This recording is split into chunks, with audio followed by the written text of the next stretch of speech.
was a shakeup in the AFC East after Week 6. Drake May and the New England Patriots continued their hot streak, taking down the Saints for their third straight win. Meanwhile, Josh Allen and the Bills struggled on Monday night in their loss to the Falcons. The results allowed the Patriots to move to the top of the standings in the AFC East, but ESPN Bet Sportsbook still has the Bills as the favorites to win the division. Let's get right to it. Mina, we'll start with you. Are you more confident in the Bills or the Patriots winning the AFC East? It's really close. I want to start by saying that. I still lean Buffalo as much as I am deeply worried about that Bills defense, and they have some serious problems. They are very injured on that side of the ball. And offensively, I think they'll figure it out. This is a dominant rushing attack. Everything is based around that with, of course, one of the best quarterbacks in football. New England, I love what they're building. I think they're an ascendant team. The quarterback is playing fantastic. But there are still some issues with that roster, not in love with the skill players. I think defensively you can get them in the passing game. So I'm going to stick with Josh Allen here, mostly because of my confidence in him and this offense bouncing back. I do, however, think this defense has some serious issues. Dan? Yeah, I'm just going with Buffalo. Number one, Buffalo has 30 penalties in their last 3 games. Very uncharacteristic about themselves as a Sean McDermott football team. Got to get it cleaned up. There's no question about it, but that's uncharacteristic. I'm banking on that getting done. 7 giveaways. This is a team who was the best team in the NFL when it came to giving the ball away last year. That's been uncharacteristic. I think they've gotten cute at times as well. I agree with Mina. I was there calling that game Monday night. 8 starters were out in that game. So, yes, they have to play better, but 2 defensive tackles, 2 linebackers. They haven't gotten a single snap from their first-round pick. They've gotten a handful of snaps from their second-round pick. Both those players should get healthy and help this defense. They're also the team in Buffalo that I think should be somewhat active at the trade window in the next 2 weeks, and specifically at safety. I think they got to get better at safety. So I agree their defense has to play better. I think they will. New England feels like a team that's trending towards the playoffs. Buffalo still feels like, when it's healthy, one of the best teams in the conference. Yeah, but do you think they're going to get healthy? Oh, yeah, I think they'll get healthy. I just said their first and second round pick have barely played. Those guys should be coming, and it's a bye week. They should be coming after the bye week. RC?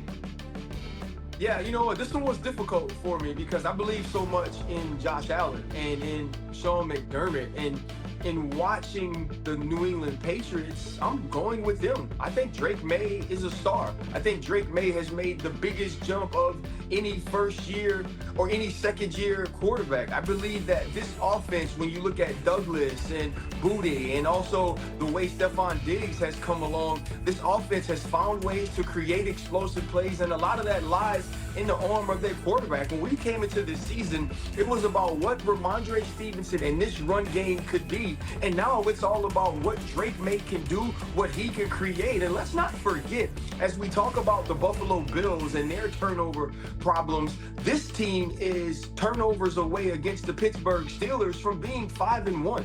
And also going into Buffalo and winning that game, whether we talk about their 3 turnovers or not. I love what they've done defensively. They're also missing some pieces, especially on the back end right now. But I think down the stretch, when you look at the schedule, still 2 games against the Jets. They get the Giants. They get the Bengals. I believe they are the team that has the better route to winning the AFC East. RC finished right on time for us to go to break so we can pay some bills. A little too late in Miami. Dolphins QB Tua Tagovailoa raised some eyebrows following Sunday's loss to the Chargers, openly criticizing teammates for being late to players-only meetings, which apparently did not go over well in the Dolphins locker room. Surprise, surprise. On Wednesday, Tua admitted that airing the team's dirty laundry was a mistake. As a leader of this team, of the Miami Dolphins, the comments that had been said, I would say I've made a mistake, and I'm owning up to that right now. Being 1-5, we talk a lot about, all right, we got to get this going. We got to get this going. Come in excited to go to work. Forget about the noise, and I feel like I just added onto that for our guys. I let the emotions of the game get to me after the game, and that's something that I can learn from as a leader on this team. and what happens in-house should be protected, and none of that should have gotten out. And so want to publicly apologize about that, want to move forward, and now want to focus on the Cleveland Browns. All right, Tua taking accountability, but we'll see if the Dolphins have the ability to bounce back from their 1-5 start. Miami favored in just one of their next 5 games before the Week 12 bye, according to ESPN Analytics. Miami currently has a 2% chance to make the playoffs. Yikes. Thursday night football between the Steelers and Bengals has been affectionately dubbed the Icy Hot Bowl. Aaron Rodgers and Joe Flacco will become just the second pair of opposing quarterbacks 40 or older in NFL history to start a regular or postseason game against each other. But all that matters to Rodgers is a 5-1 start, while the Bengals are trying to keep things afloat with Flacco, who was just traded to Cincinnati last week. A man who probably needs no icy hot at all. Andrew Hawk is joining us now live on SportsCenter. Hawk, how can the Steelers avoid an upset against this Bengals team? It comes down to the pass rush. They have to make Joe Flacco uncomfortable. Listen, he could be really, really good and dynamic with his arm, but the reason why the Cleveland Browns felt good trading him is because they understood without a proper pass protection, he's still 40-plus years old and does not move and maneuver as well as he used to. So if the Pittsburgh Steelers can come into this game and make him uncomfortable, very much like they did Dylan Gabriel a week ago, they can end up with the success that they need to be victorious. Yeah, and Joe Flacco is still learning that playbook out there in Cincinnati as well. Elsewhere in Pennsylvania, the Eagles are looking to avoid a 3rd straight loss. Hawk, how can they get their offense back on track?